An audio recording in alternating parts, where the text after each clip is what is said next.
In this video, we are going to talk about American options and optimal early exercise. This is part 2 of a previous video where we calculated the European option value based on these inputs here, these calculations to end up here. One of the key differences between European options and American options is that European options can only be exercised at the end of the period and not anywhere in between, in between beginning and end. The American option could be exercised sometime before the end of the period.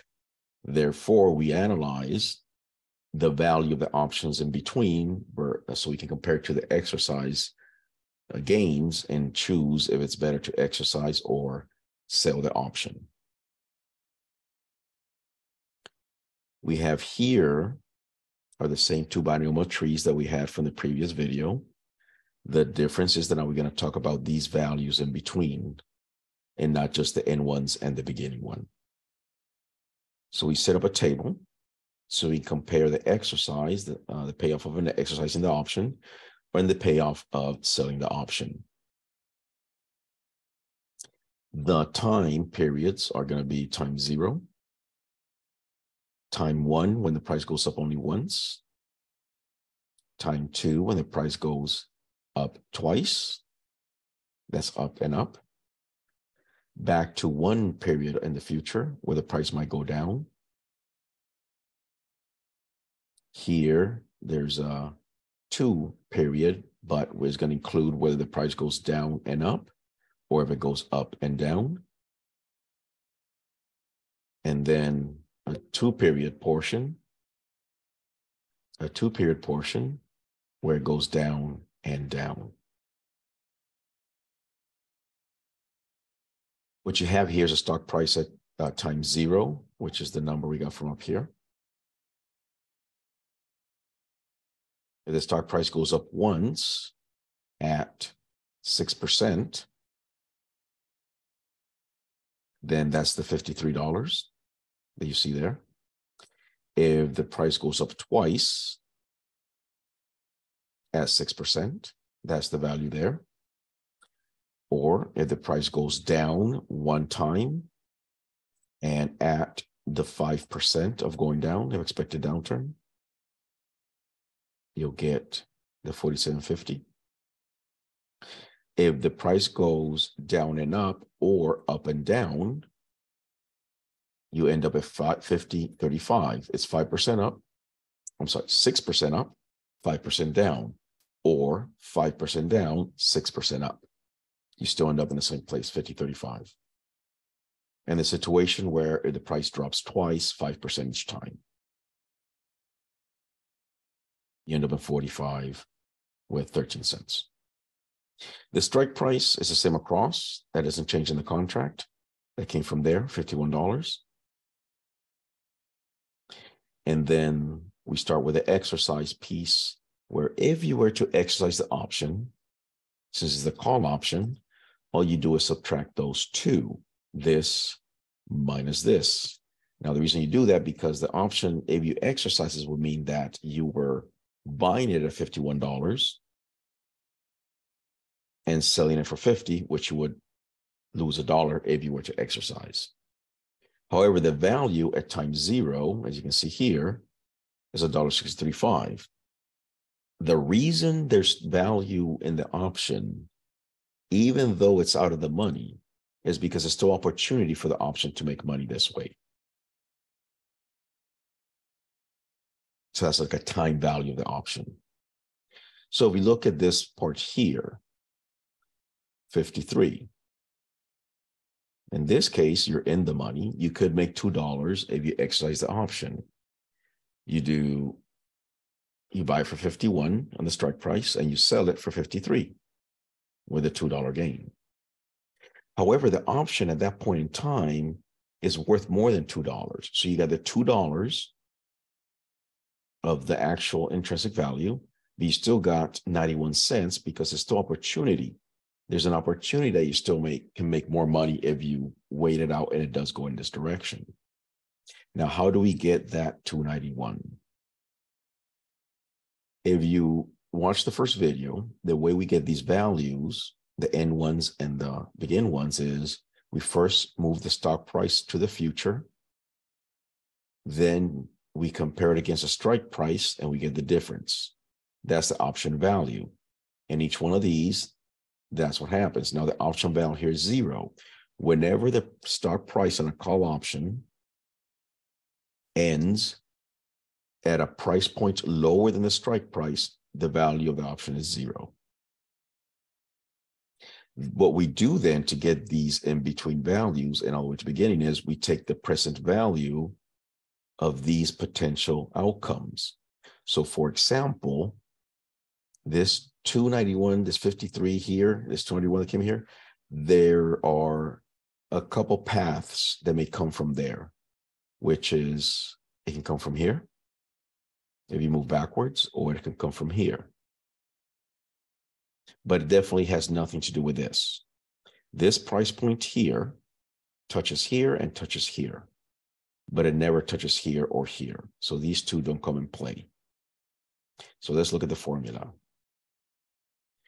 If you look at C22, that is the option value 518 if you end up in this position.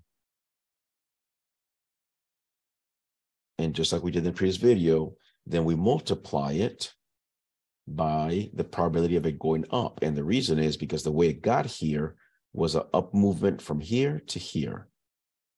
One step upwards movement. So that's why we did the 518. That's the cell C22. Multiplied by the probability of it going up, which we got from this one here. Then we're going to add C23, which is this option value here, this case 0, times the probability of that it came from the down path. This was a downwards movement. So that one then is being multiplied by the down move probability. And then this piece here, it's the continuous discounting. We discussed the formula in the previous video, but it's the Euler's number. That's the XCP function with a 1, raised to the negative risk-free rate, which we got from up here. The reason for being negative is because it's discounting. We're going from future to present value, one step. And since that one step represents 3 months, 3 months is one period, we have to then adjust that yearly risk-free rate to represent those 3 months and not the entire year. So that's why that's C7. It's our 3 months divided by 12 for the year. That's how you end up with $2.91. So if you were to liquidate your option at that point, you can either exercise it and make $2, or you can just sell the option and make $2.91. So it's better to sell the option. Same logic applies to the rest of these. Sometimes there's no difference. It's indifferent to exercise the option or sell the option. The value is the same. Here are the ones where the exercising the option would lead to a loss. But in those situations, the option doesn't have any value either. However, it's still optimal to then just do nothing. Because if you exercise the option, you lose money. If you just ignore it, you don't lose money on the option itself. So you minimize your losses. Now, same logic applies here on the put option. Remember now that you're in a short position when you're in the put option, you make money if the stock price goes down. So on this first scenario, which, by the way, this first piece of the table will be the same one as this. The stock prices don't change and the stock price don't change. What's different is that because you're in a put position, the exercise and the option value are going to be different. In this case, you do the strike price minus the stock price, because in a put option, it would be as if you buy it for the $50 and you're selling it for 51. So there's a $1 payoff if you exercise it. However, the same way we calculated the options values from the future into the present, watch the first part of the video to get how the calculation was done. You would be better off with the option value than the exercise. If the stock price goes up to 53, one step, your exercising would be a loss of $2, because it would be like buying it for 53 and selling it for 51. So you definitely don't want to exercise. However, you do have a little bit of option value in there. That 0.277, at that point,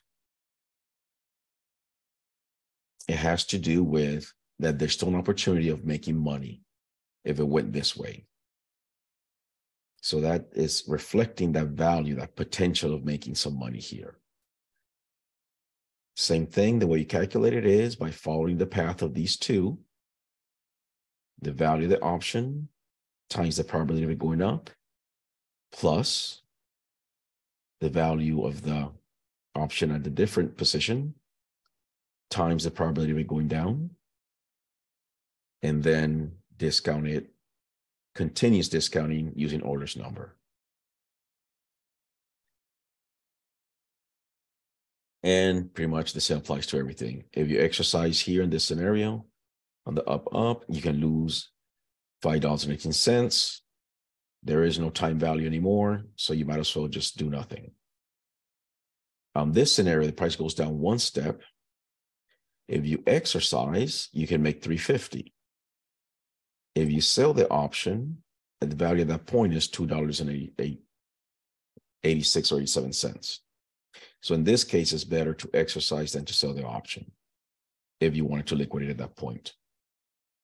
Again, sometimes it's an indifference situation. Whether you exercise or sell the option, the value is the same.